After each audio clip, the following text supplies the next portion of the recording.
रे सौरभ, काय झालंय? काय नाही. अरे तुझा चेहराच सांगतोय. सांग ना काय झालंय?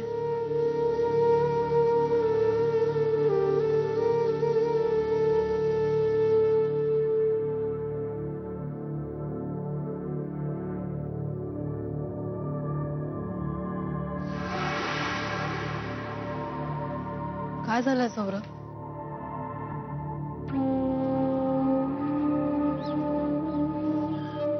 राधा,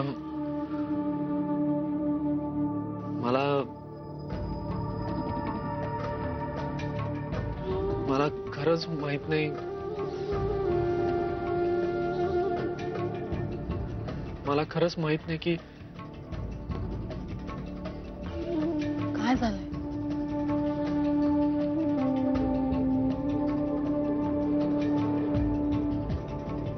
मला खरंच माहित नाही की मी जे सांगेन ते तुला आवडेल का नाही. सांग ना. मला रेवती मॅमनी राधा, राधा, गार्गी, राधा, गार्गी, अगं शांत हो, शांत हो. काय झालं? बस बस बस. काय झालं? राधा, मला खूप भीती वाटते ग. ज्योती आणि केदार खूप जवळ आलेत ग. त्या दोघांमध्ये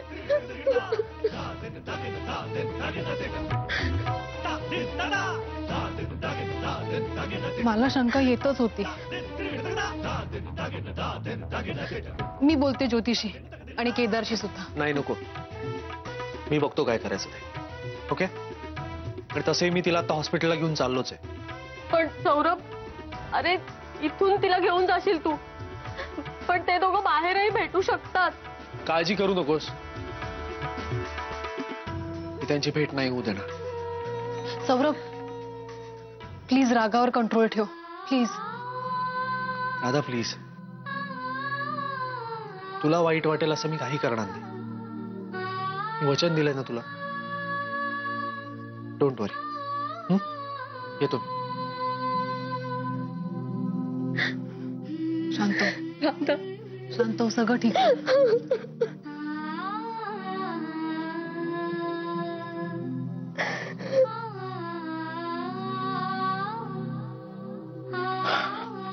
चल. सौरभ, तू गाडीजवळ थांब, मी आलोच.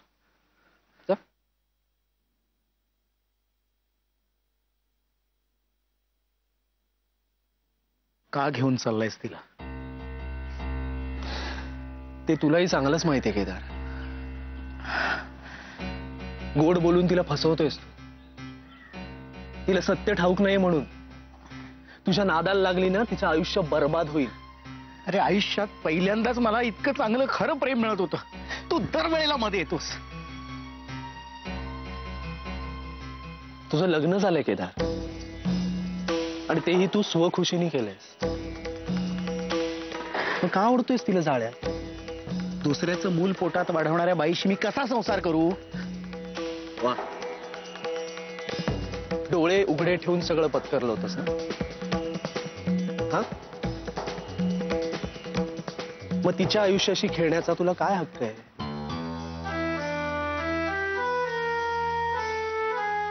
सांग ना. का रे, तुझंही लग्न झालंय ना? मग मग केसर, ती रिया त्यांच्या गळ्यात गळे घालून फिरतोस ना तू? एक मिनिट. मैत्री आहे आमची. मूर्खासारखं बरळू नकोस. आणि तुझं हे जे काय चाललंय ना, त्याची माझ्या वागण्याशी तुलनाही करू नकोस. ज्योती एक चांगली मुलगी आहे, आणि तू फसवतोयस तिला. तिला सत्य ठाऊक नाहीये म्हणून. पण ज्या दिवशी कळेल ना, त्या दिवशी अख्ख्या जगासमोर वाभाडे काढल्याशिवाय राहणार नाही तुझे. तेव्हा हे सगळं मी वेळीच सावरतोय आणि तिला घेऊन जातोय. शहाणा हो आता. शहाणा हो.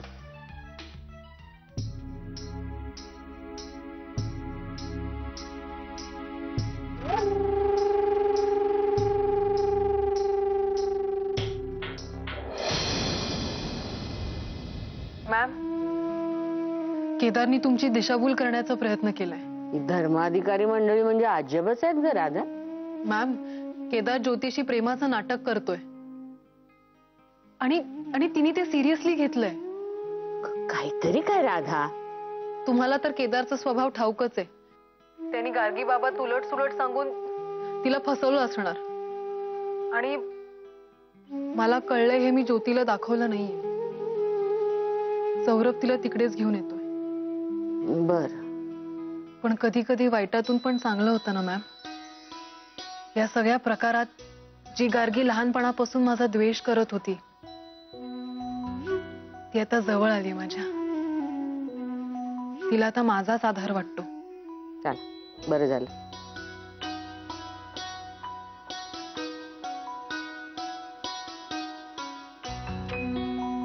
सई मॅम हे प्रकरण चांगल्या पद्धतीने हँडल करतील याची खात्री आहे मला.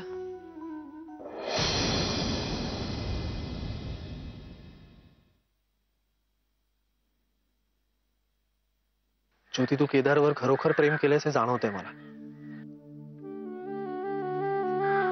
अनावधानाने का होईना पण तू खूप मोठी चूक करते असे विसरू नकोस.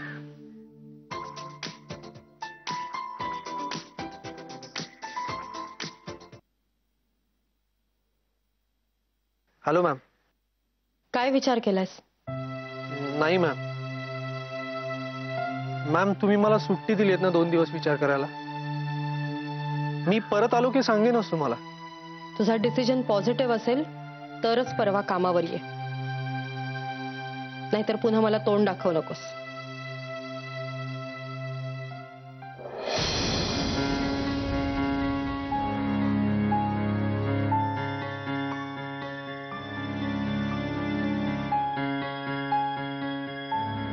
चल बस गाडी.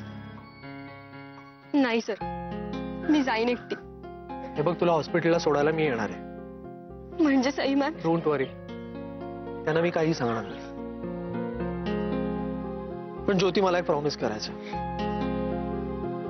केदारशी कुठल्याही प्रकारचा संपर्क ठेवायचा नाही आणि त्याच्या गोड बोलण्याला बळी नाही पडायचं. बस चल.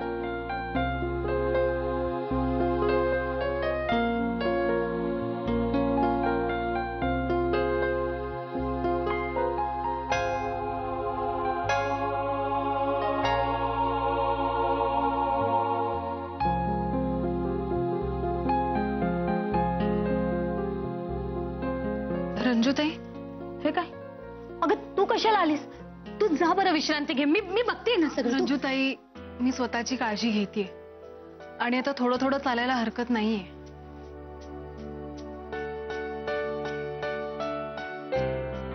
सौरभ गेला का ग ज्योतीला घेऊन? हो. बहिणीने युती केलेली दिसते तुझ्याशी. रंजूताई, आता काय?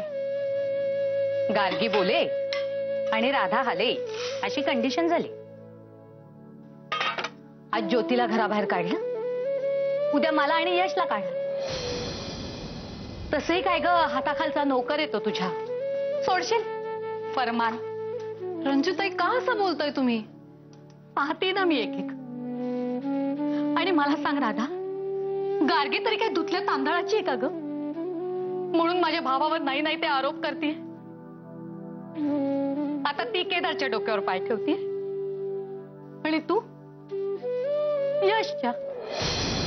रंजूताई, काय बोलताय तुम्ही?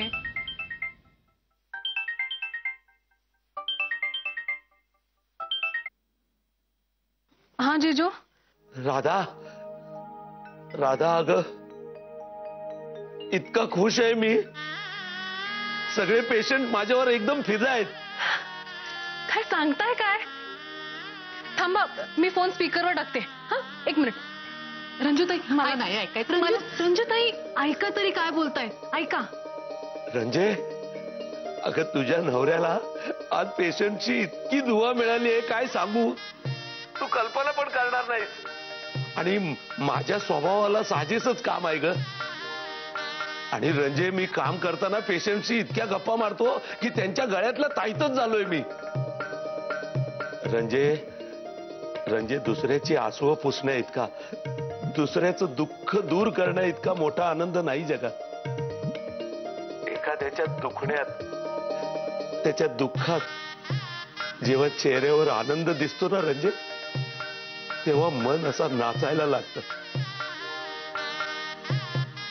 रंजे, हॉस्पिटल भर नुसते माझ्या नावाने हाका मारतायत. यश पाहिजे, यश कुठं आहे, यशला बोलवा. यश, आलो. रंजे, कोणीतरी बोलवतंय. नंतर बोलतो तुझ्याशी. चल ठेवतो. आलो.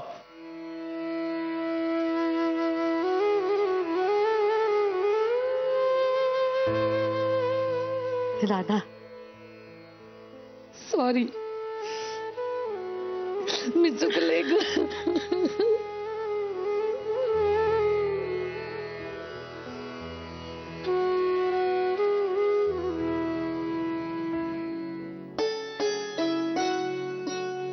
काय येणार सौरभ? चहा कॉफी का कोल्ड ड्रिंक मागव? नाही मॅम, नको प्लीज, नो फॉर्मॅलिटीज. मॅम, खरं तर मी ज्योतीला घेऊन आलो. म्हणजे आता घरी सगळे आहेत आणि मी घरी आलोय म्हटल्यावर, म्हणजे राधाची काळजी घ्यायला आता आम्ही सगळे आहोत ना. म्हणजे तसे पाहिलं तर ज्योतीची गरज नाही. सो म्हणजे तुम्हाला वाटत असेल तर आपण राधासाठी एखादी नर्स अपॉइंट करू ना. पण म्हणजे डॉक्टर ज्योतीची. अरे, राधाची त्यावेळची मनस्थिती जरा समजून घे ना. मला कळतंय मॅम, पण आता डॉक्टर ज्योती. लुक सौरभ, तिला जर केदारने सांगितलं होतं, याचा अर्थ तुम्हाला सगळी कल्पना आहे तर. राधा बोलली का तुमच्याशी? आय मीन ज्योती आणि केदार बद्दल? हो. म्हणजे मग आता मी तुम्हाला सांगायची काही गरज नाही तर. फार साधी आहे रे. प्लीज, तू तिच्याबद्दल कुठली आढी मनात ठेवू नकोस. मॅम, तिच्याबद्दल जर माझ्या मनात आढी असती तर तिला मी स्वतः हॉस्पिटलला घेऊन आलो असतो. मी ज्योतिषी बोललोय मॅम, समजावलंय तिला. पण मला असं वाटतं की तुम्ही एकदा तिला समजावं.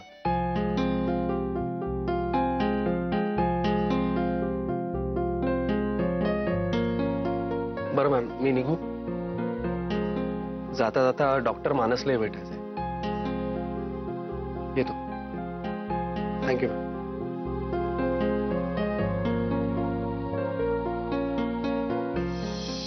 म्हणा.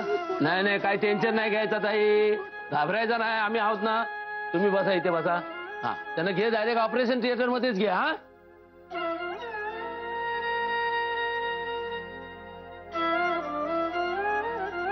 हो, घाबरायचं नाही, टेन्शन नाही घ्यायचा. कोण आहे तुमची मुलगी? आहे ना, मग ती आता आमची मुलगी आहे. आम्ही काळजी घेणार तिची. हा, काही टेन्शन नाही घ्यायचा. काय लागला खोपला तर आम्हाला सांगायचा. आता आम्ही पण त्यांचे नातेवाईकच आहे. हा, आमच्याकडे इथे चांगले डॉक्टर आहेत, ते व्यवस्थित करणार. त्यांना काळजी करायचा नाही. हा, काय लागला विकला तर माझं आईमाई यशवंत ढगे नाव आहे. काय आम्हाला सांगायचं काय पण. हा, वॉर्डबॉय साहेब. हा, आहे. सौर्या, क्या बात है जीजू, I am so happy.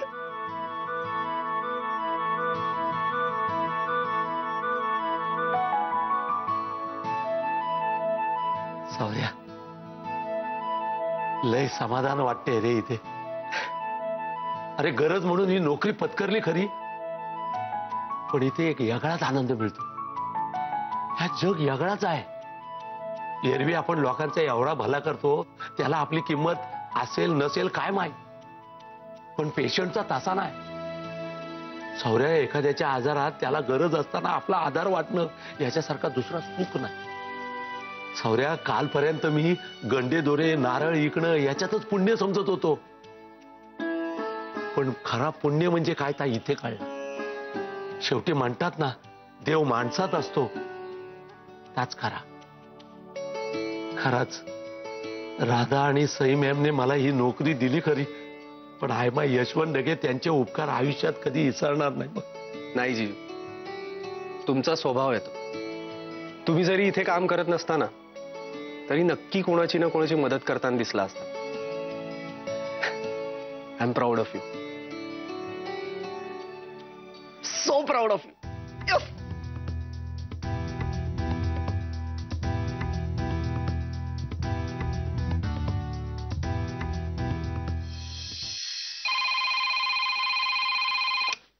Hello, ठीक आहे मॅडम. डॉक्टर ज्योती, तुम्हाला प्रधान मॅडमनी बोलवलंय. चल रे बाबा, मध्या. इथे बस. अरे बस इथे बस. मध्या, तू माझी किती समजूत घातलीस ना तरी मला इथे राहणं नाही बरं वाटत रे. मी माझ्या घरात असताना 24 तास इथं राहणं वेगळं आणि मला माझ्या घरातून बाहेर काढल्यानंतर इथंच राहणं वेगळं. तू उगाच मला भरीच पाडू नकोस.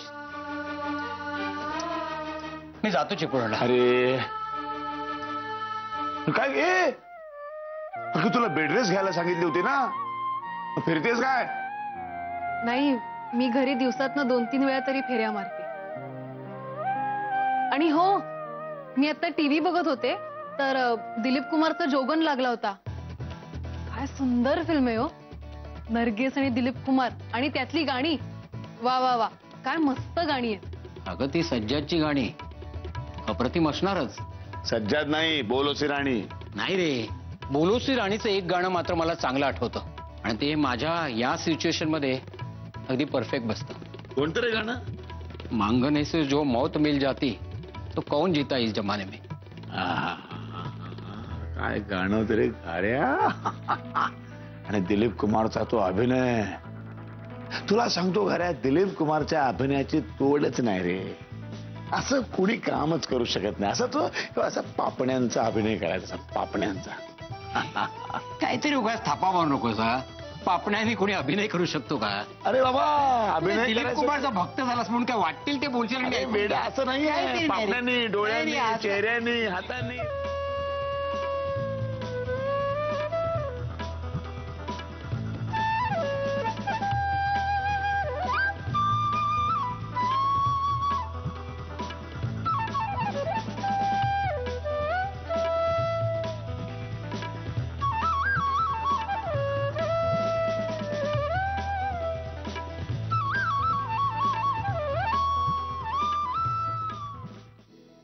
ये सौरभ. आय एम सॉरी मानस, मी अपॉइंटमेंट न घेता आलोय. मित्रांना नाही लागत अपॉइंटमेंट. बस, थँक्स.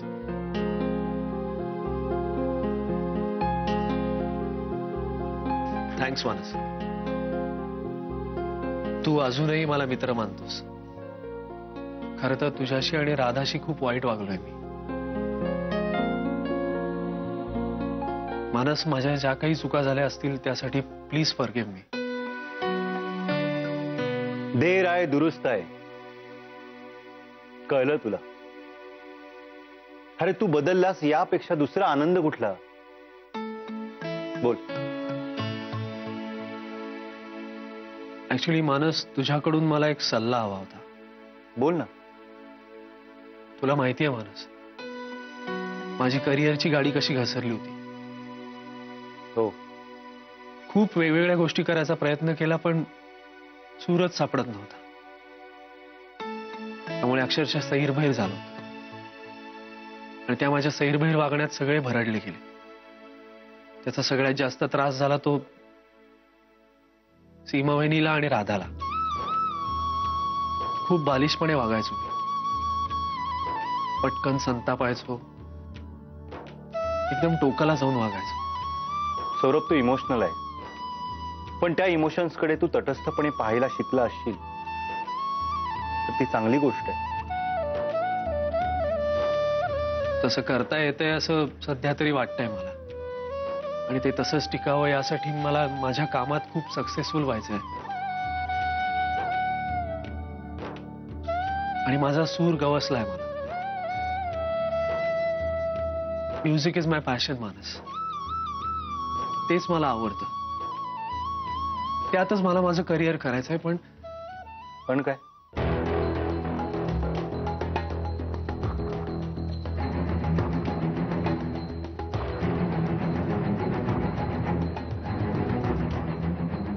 माझ्या पुढे पुन्हा एक मोठं प्रश्नचिन्ह उभं राहिलंय मानस. कोणतं? माझ्या बॉस बद्दल, म्हणजे रेवती इनामदार बद्दल ऐकून माहित असेलच. हो. तिने मला एक खूप महत्वाचं काम करायला सांगितलं. तिच्या दृष्टीने खूप महत्वाचं काम आहे ते, पण माझं मन नाही तयार होते त्याला. पण मानस, मी त्याला नाही म्हटलो ना तर मला कंपनीतून काढून टाकेल ती. काय करावं खरंच कळत नाहीये मला. आता कुठे राधा घरी आली आहे, सगळं स्थिरस्थावर होत आहे. इव्हेंच्युअली सीमा वहिनीलाही आम्ही मनवून घरी आणू, पण मी मात्र बेकार होईल मानस. रेवती इनामदारनी नाकारलेल्या माणसाला इंडस्ट्रीत उभंच राहता येत नाही मानस. हे मी पाहिलंय माझ्या डोळ्यांनी. आणि मला हेही कळून चुकलंय की मी म्युझिक शिवाय दुसरं काही करू शकत नाही आणि मला करायचंही नाही. मी काय करू मला खरंच कळत नाहीये मला.